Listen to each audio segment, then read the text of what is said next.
The Selfish Path to Romance. Download Chapter 1 for free at drkenner.com. David, you're having some stress at work? Yes. No, it wasn't at work. It was because of not being at work. Okay, tell me about that. Well, it was just I'd been out of work for a while. I quit a perfectly good job. Okay. So many months ago, and I don't really even know why. I mean, I was unhappy, and once I quit, I went into a downward spiral. Yeah. Basically, I just was way out of my comfort zone. Okay. And a lot of anxiety. I haven't had one good day since. Okay, and that's for months, so this has been going on for quite a while. Yeah, it's actually been 2 years. Oh, 2 years. Yeah. Okay, so here's, if I were in that situation, David, the first thing I would be aware of is that I am a mystery to myself. Because if I don't know why I quit suddenly, then it's an unsolved mystery in my life, and I don't ever want to be a mystery to myself. The one person I want to know is me. Right. And so my guess is that you do know surface reasons and you're aware on some level of some deeper reasons. Could you share with me, if you're willing, some ideas of why you might have suddenly left?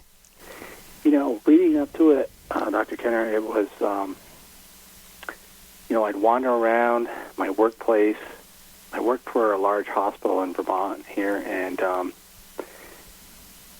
just doing the same thing every day at the time. Yeah. I've learned since it's not that bad, but at the time it seemed like I was doing the same thing every day and I was getting an hourly wage, and I thought at my age, 40s and 50s, when I quit, I should be getting, I should be making more, I should be just making a lot more money, just giving into society's, idea of what success is. Yeah. And I've learned a lot since. It's not, I wish I would have known now, then what I know now. But which is what? What have you learned? Well, I've learned that a lot of people struggle.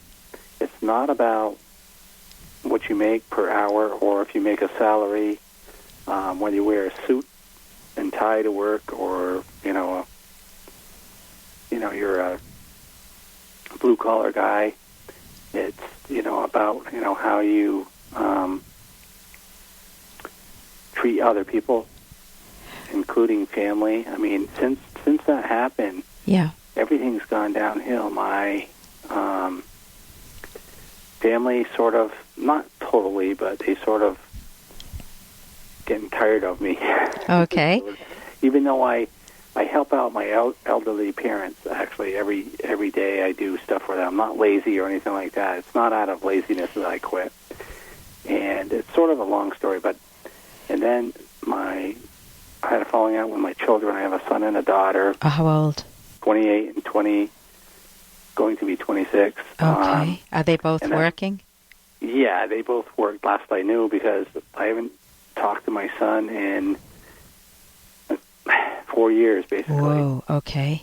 And actually, I talked to him briefly. One time I called him at work, but he didn't call back. And then my daughter, in several months, when I was drinking, I called her and said, don't ever call me again. You guys turn your backs on me. And okay, is alcohol a problem? Yes. Okay.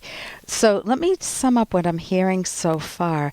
And that's that I think that you're identifying something really important, and that's that... Hey, I got to interrupt this because we've got to pay some bills. 30 seconds, that's it. A very quick ad, and then Alan will be back. Romance. I wish I knew more about what girls want from a relationship. Boy, I wish I knew more about what I want. Where's that ad I saw? Here it is. The Selfish Path to Romance, a serious romance guidebook. Download Chapter 1 for free at selfishromance.com and buy it at amazon.com. The Selfish Path to Romance. That is interesting.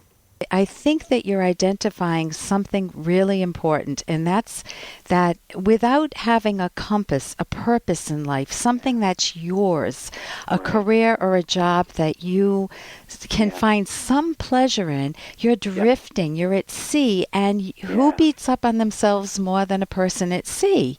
And then how do they medicate themselves? How do they cope? Well, drinking helps, doesn't it? And then it refuels the whole cycle. You're drinking, so you feel even worse about yourself. You cut off important relationships. Then you try to do something for your parents to give yourself some semblance of purpose.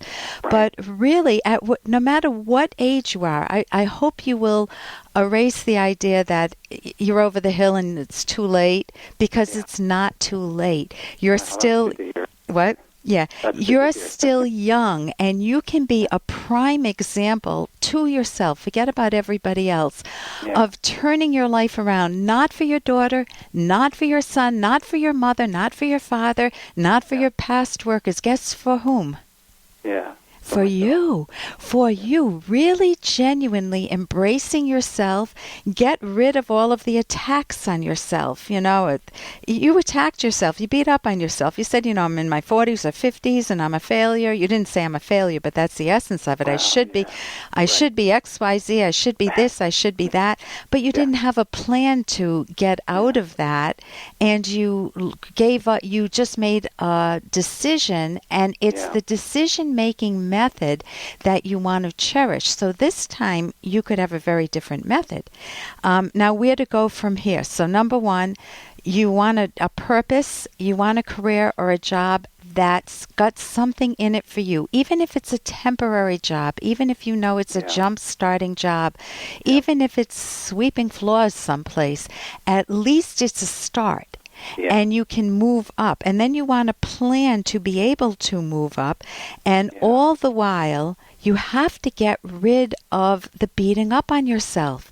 And you need to do one more thing. What else needs to kind of go out of your life? Not your kids, but what else? Well, the drinking, of course. The drinking. So there is a book. I'm going to recommend two books, actually. One is Sober for Good. It's an excellent book. The author is Ann Fletcher. I think it's on my website, drkenner.com. And she just talks to people who have been able to who've been able to quit on their own, and she lets them tell the story. So it's a very interesting read. And the other book is I Could Do Anything If Only I Knew What It Was. I'm pretty sure that's the title. It's by Barbara Sher, Sher. But it's really trying to find that purpose that's yours. And even after we get off the phone call, and then write on a note, the third thing, write on a note card or something that you can see. I take notes all the time. Or carry with you that says, I refuse to beat up on myself anymore. I'm moving forward. Be your own best friend. That's a cognitive therapy technique. If you would beat up on your best friend, then go ahead, beat up on yourself. But my guess is you would not beat up on a very close, dear friend who is in the same position as you.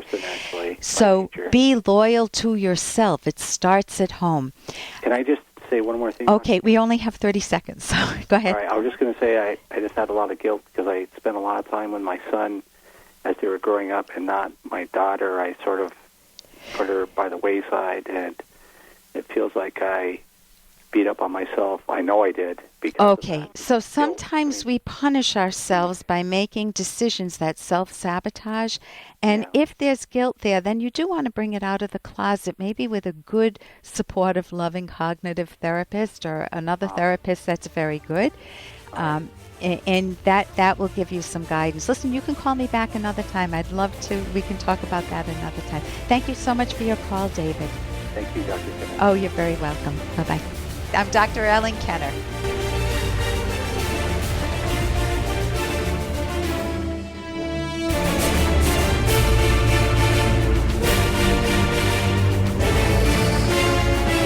And here's a little more from Dr. Kenner.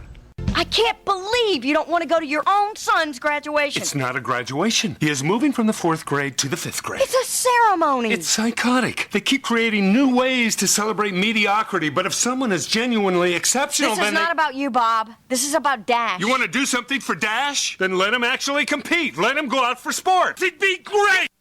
And isn't that great? That's from the movie The Incredibles. And have you been encouraged to do well in your life, to excel? Or have you been encouraged to just be mediocre, to just, do what everybody else is doing? Don't rock the boat. Don't be great. Don't stand out. Don't be a show-off. What motivates you and what will bring you the most happiness in life? And of course, that's a little complex because what will bring you the most happiness is both having the right ideas that it's wonderful to excel and also having that goal to excel. So if you have the ideas that that it's selfish to excel and you want to excel, then you will feel selfish. You need to have both in sync. For more Dr. Kenner podcast, go to drkenner.com and please listen to this ad. Here's an excerpt from The Selfish Path to Romance, the Serious Romance Guidebook by clinical psychologist Dr. Ellen Kenner and Dr. Edwin Locke. One way to actively and respectfully listen to your partner is to put yourself in each other's shoes. If you are upset because your partner forgot to pay the electric bill, imagine how you'd feel if the tables were turned. This helps you empathize with his or her feelings. Help your partner focus on the essential issue. If he or she is meandering, refocus your partner by gently asking, "What is your main concern?" Or how would you sum up the problem? If your partner is angry, hurt, or sad, you want to acknowledge the strong emotions or nonverbal messages. You seem to feel strongly about this, or I noticed you just wince. What exactly are you feeling? You can download Chapter 1 for free by going to drkenner.com. And you can buy The Selfish Path to Romance at amazon.com.